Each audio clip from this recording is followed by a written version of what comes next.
Thursday night, August the 11th, a crowd attracted by the arrest of a traffic violator grew unruly and difficult. Police action curbed but did not contain the disturbances that night. They flared and grew intensely over Thursday the 12th. Western Center is different from a lot of the other organizations because actually Western Center represents the beginning of public interest law. Western Center on Law and Poverty's mission is to end poverty in California. We do that by addressing the causes and conditions that give rise to poverty. That includes structural racism, systemic oppression, and the legacies of a white supremacist culture. We know that the work that Western Center is doing, along with an entire collaboration of community-based organizations and stakeholders, is absolutely critical.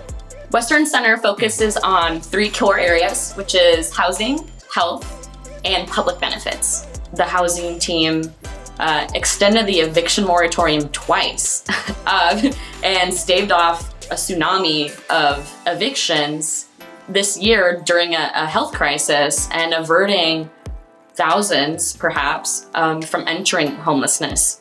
Western Center makes a difference in the lives of the people it serves because it comes alongside community and partners with community members to figure out how we can address the problems that are facing our communities, specifically people impacted by poverty. Statewide, 18% of adults over 65 years old and 17.8% of children live in poverty. Black moms are dying at a rate of 4 to 6 times, that of white moms. We have always appreciated their advances to us and their invitations to participate in important policy work on poverty and particularly on lifting children and families out of poverty. This organization is making strides on a lot of things that are going to be helpful, not only now, but into the future with respect to housing, with respect to poverty, with respect to food, hunger, all of these things that we think about and we're concerned about and we feel angry and sad and upset about.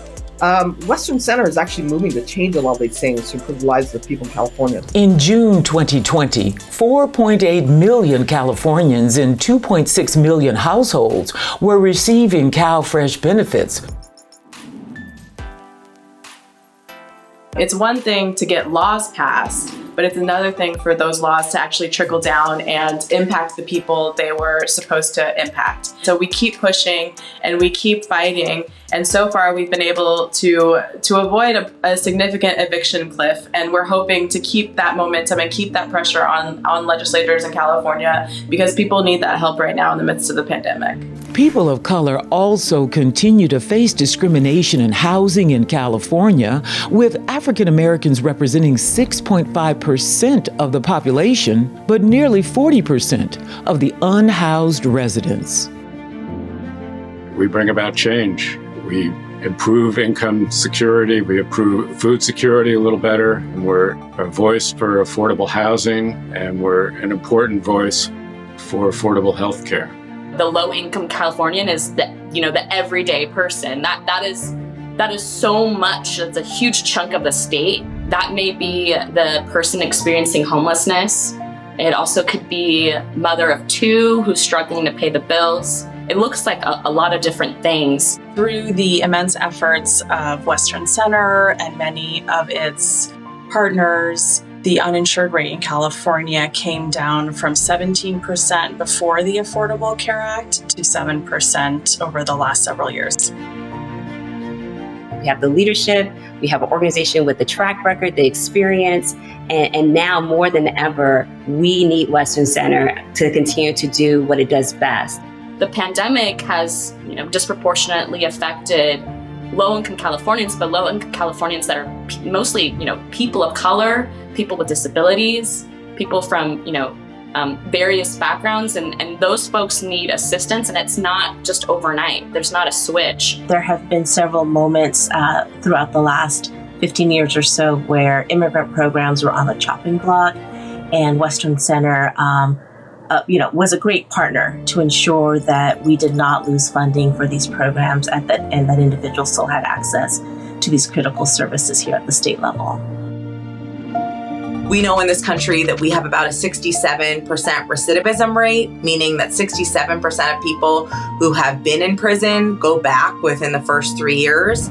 And there are 48,000 legal barriers that people face once they have a criminal conviction, and criminal justice debt is a big part of that. What makes it so compelling to interact with Western Center is the fact that they have such great staff and advocates.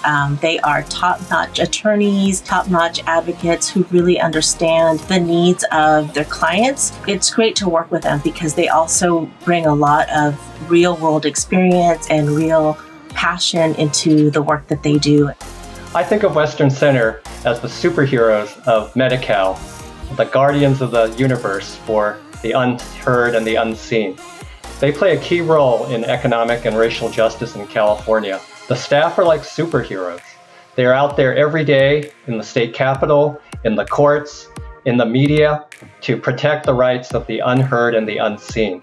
I had the real opportunity to get to know the staff in an unusual way when I served as co-executive director for 6 months. And I cannot tell you how impressed I was by how engaged and committed and hardworking and most of all caring the staff was, and I know continues to be.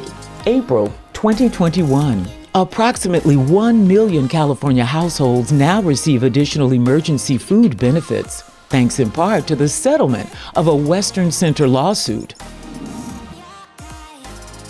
Western Center protects and sets the bar for the quality of service, quality of representation that everyone protecting their rights deserves. We make a difference because we help provide a voice for people whose voices might not otherwise be heard.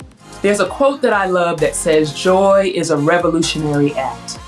I'm always encouraging the staff at Western Center for us to hold on to our joy as we're in the midst of the different battles we're engaged in on behalf of the communities we serve.